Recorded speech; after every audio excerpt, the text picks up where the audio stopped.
حضرت ابراہیم علیہ السلام بہت اولو العزم پیغمبر تھے کہ جب خداوند متعال نے چاہا کہ اپنے پیغمبر حضرت ابراہیم علیہ السلام کی روح قبض کرے تو ملک الموت کو ان کی طرف بھیجا۔ جب ملک الموت ابراہیم علیہ السلام کے پاس پہنچے تو عرض کیا السلام علیکم یا ابراہیم،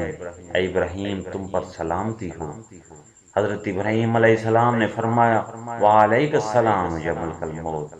یعنی اے فرشتے موت تم پر بھی سلام ہو، میرے پاس حکم پروردگار لے کر آئے ہو کہ اختیار کے ساتھ قبول کروں، یا میرے پاس موت کی خبر لائے ہو کہ اضطراراً جام موت پیوں۔ اسرائیل نے عرض کی اے ابراہیم علیہ السلام میں تمہارے پاس آیا ہوں کہ تمہیں اختیار کے ساتھ خدا کے حضور لے جاؤں، پس قبول کرو اور خدا کی دعوت کو تسلیم کرو، خود خداوند متعال نے مجھے تمہارے پاس بھیجا ہے۔ ابراہیم علیہ السلام نے فرمایا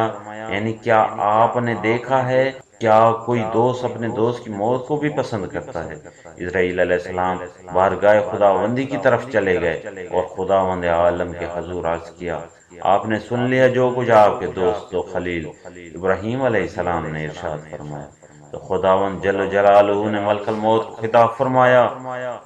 کہ دوسری بار ابراہیم علیہ السلام کے پاس جاؤ اور ان سے کہو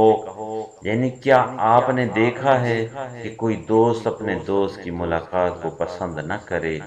یعنی بتحقیق دوست اپنے دوست کی ملاقات کو ہمیشہ پسند ہی کرتا ہے۔ چنانچہ ابراہیم علیہ السلام راضی ہو گئے اور یوں ان کی روح کو قبض کیا گیا۔